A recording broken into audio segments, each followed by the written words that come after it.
So Phoebe, coaching in the NFL is a challenge at the best of times, but going into a coaching role in the NFL as a woman, when quite evidently there aren't many women in the NFL, must have added a whole heap of extra pressure, responsibility, and all kinds of different dimensions.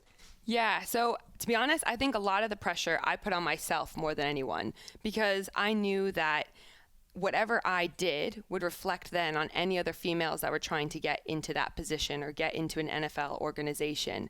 And the stakes were high then in terms of everybody coming after you. Yeah, absolutely. And I want to make a great example, and I want others to be able to have opportunities. And so for me, that was probably the biggest pressure putting on myself. The rest of it, I think, comes down to the organization you're with. And being with the Buffalo Bills was the best decision I could have ever made and been a part of, because they already had a female owner. There are so many females in the building already as athletic trainers that it just felt natural to have a female there. The players on the team didn't think twice about it.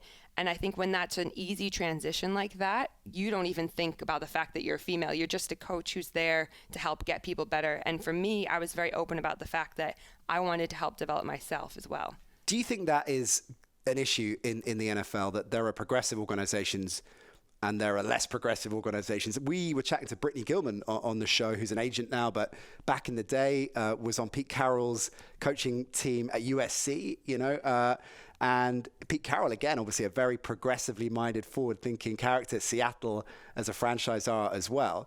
I'm not expecting you to name names, but do you think that is evident that there are going to be, at the moment anyway, a collection of franchises in the NFL that are more open to progressive ideas than others? I think that's going to be natural, just like any other business. And until there are enough females that have come through the ranks and kind of tested the waters, people aren't willing to take that risk yet.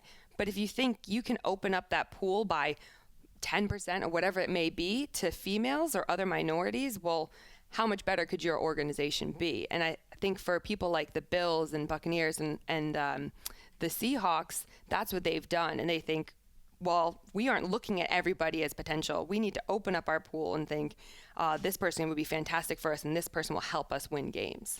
Let's talk about what happens next then. And we've got the Rooney Rule in Wisconsin now in the NFL for a number of years because coaching staff from ethnic minorities were not being given a fair crack of the whip. They weren't being given opportunities. That was evident just statistically.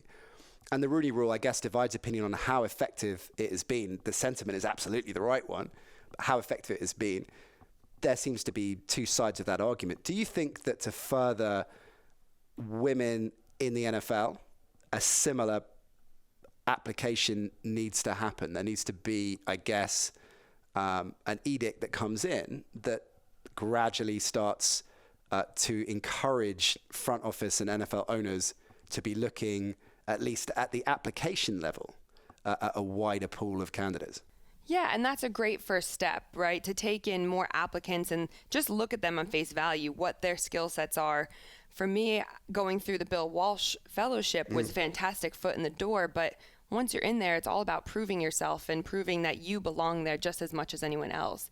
A lot of times, because females haven't had that same experience that most men have had, whether it be they've played their whole life or their father was a coach, that's actually changing now. So we've got a lot more females at high school and college level who are within either coaching or athletic trainers. And that will make a really big difference, because if you look even further down the line, little girls who see that think, I can achieve that one day. And my whole thing is, if you can see her, you can be her. And that's a really huge kind of powerful platform for people nowadays. Did the fact that you played have a positive impact in terms of how the players initially responded to you?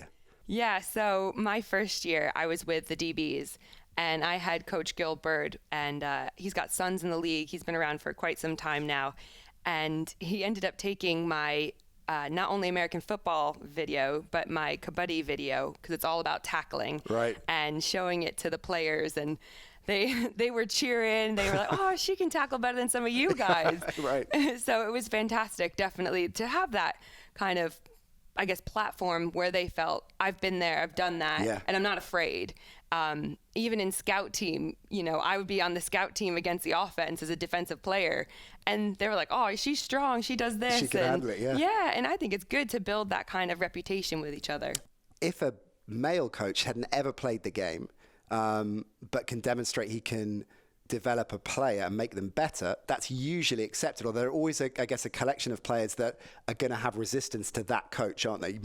Because they think he's never played, doesn't really know what he's talking about. So it's interesting to flip that as well, and that you found it was a positive thing that you had experience playing the game and you can play the game. Yeah, absolutely. And I know even Coach McDermott would say, I've never made it to the level that you guys are playing at, but I've played at this level and this is how I can relate. Or really, when you get to that level, it's about how can you coach, how can you teach and get information across more than anything else. Because if you look at some of the NFL coaches, they've moved around to different positions that they've probably never coached before. Right.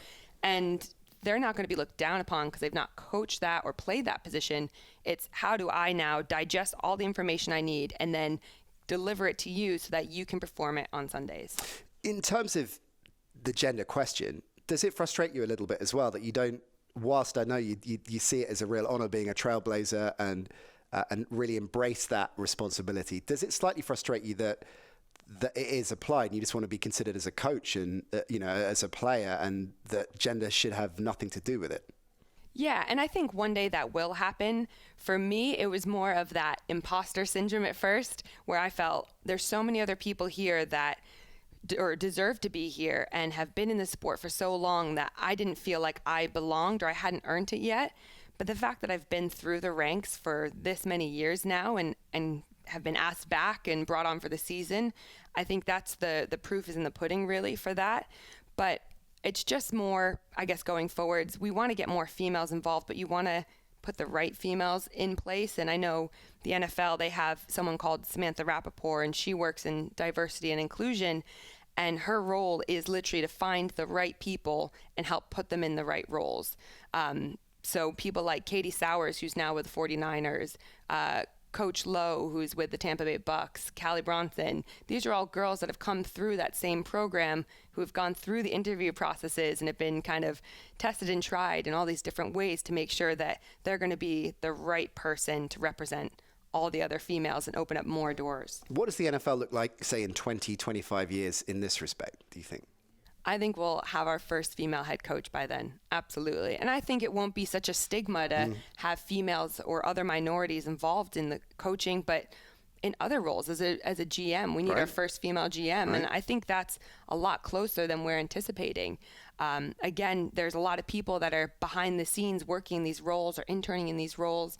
And all of a sudden, they're just going to come to the surface. And I'm so excited to see that. It's only a matter of time. Yeah, absolutely. Hope you enjoyed the Nat Coombs Show presented by Paddy Power Fantasy. There's plenty more where that came from. Just click subscribe to ESPN UK and you won't miss a trick.